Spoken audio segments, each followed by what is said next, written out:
Hello everybody, Road Warrior 627 here with another big preview for another big race. It is the most famous of them all, the Kentucky Derby. Is it the best of all? Of course I don't think so, but Nope. anyway, it is the most famous in America, so let's get started. But first, I'd like to introduce today's partner in crime, Joe Martin. What is up, everybody? I'm sorry I let you down last year in the Kentucky Derby predictions, but this year I got McCracken lost last year. Yeah, he is on the undercard. He is on the undercard. All right, 7-2, morning line favorite in the fifth race. I digress. Let's get started. We'll run through the field quickly.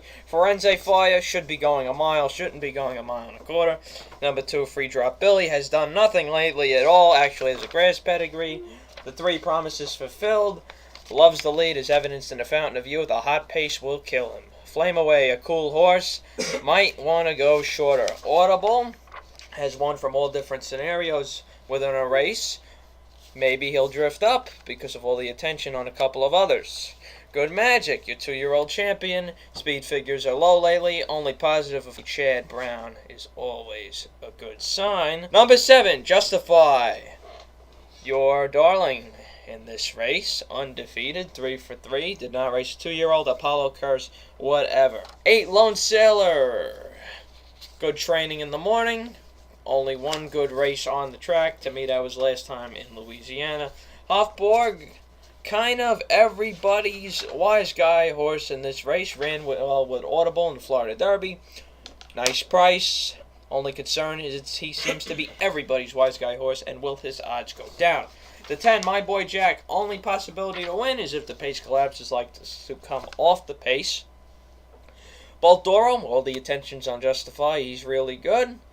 Obviously sat behind Justify and Santa Anita, but Justify had everything his own way on the lead. Bolt Doro ran a very good race. Entice seems more like a grinder. Nothing really flashy from him. He won the Gotham well. He ran well in the Wood. Doesn't really have that really quick speed that you need in the Derby. You need a combination of speed and stamina, not just stamina like in the Belmont. Bravazzo, would love to see Lucas win. He's got no class.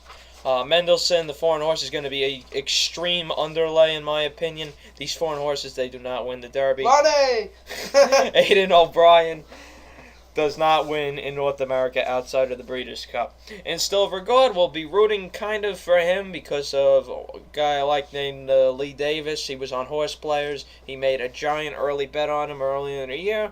But otherwise, that's just about my only rooting interest for him. He's 50-1. Magnum Moon. He'll probably be even higher than 50-1. Magnum Moon, 4 for 4. Your other Apollo Curse possibility. Can he break it? Just like Justify would. Nice last furlong in the Arkansas Derby, but he drifted very badly in the stretch. 3-year-olds should not be doing that. Salamini, the Baffert uncoupled angle, yeah, that's good. No class, that's not good. Vino Rosso won the Wood Memorial. Nice distance pedigree, which of course is important for the Derby. The Wood was not electrifying. I like him even more than Enticed in the Belmont. Noble Indy showed great heart in the Louisiana Derby, but has absolutely no class.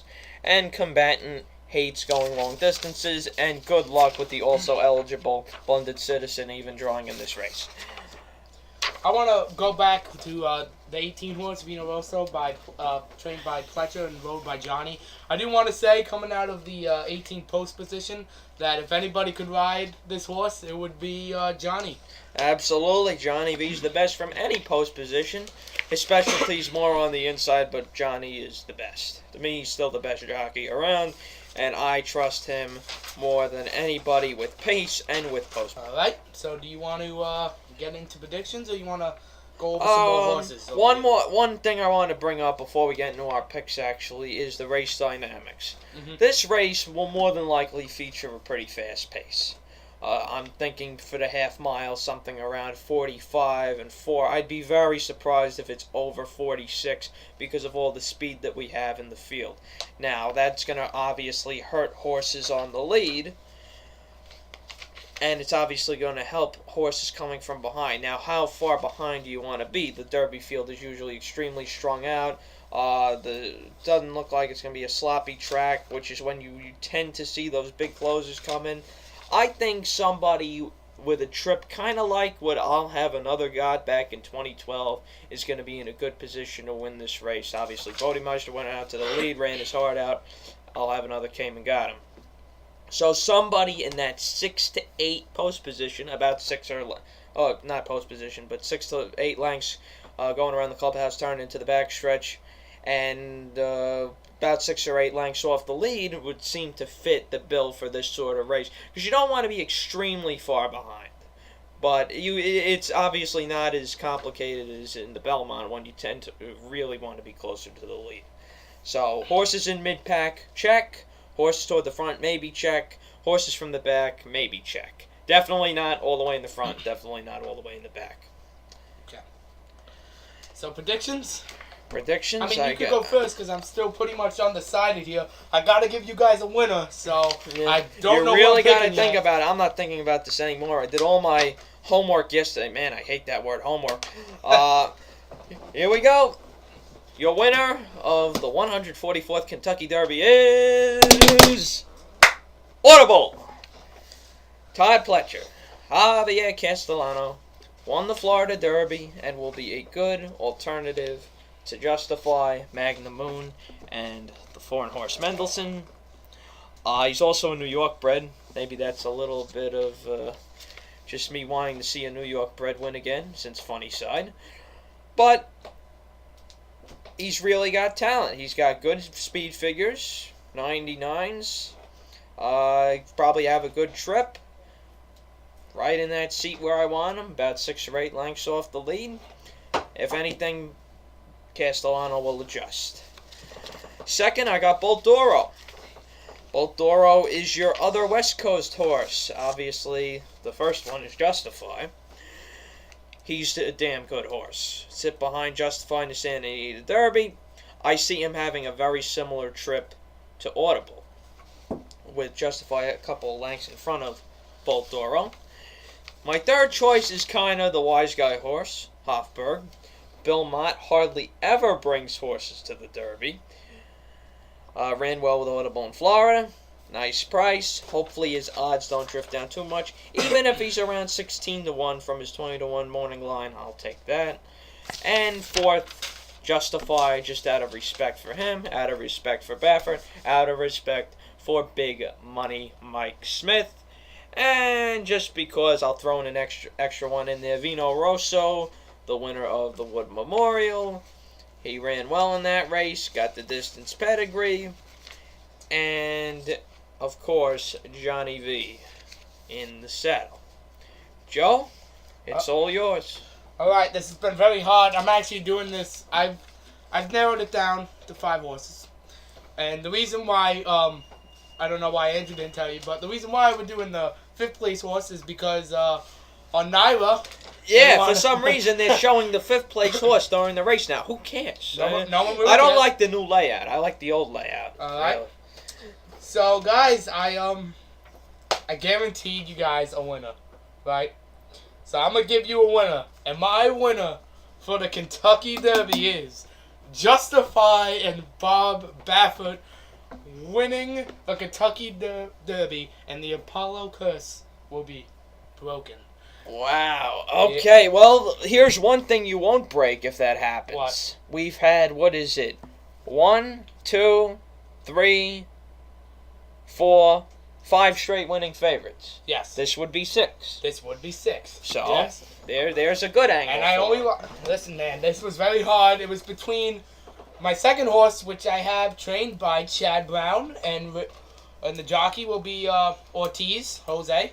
I love the Ortiz brothers. They're really, really good, in my opinion. Damn right. And I have Good Magic in second, right behind Justify. But, man, what can you say about this horse? He's been running really well recently.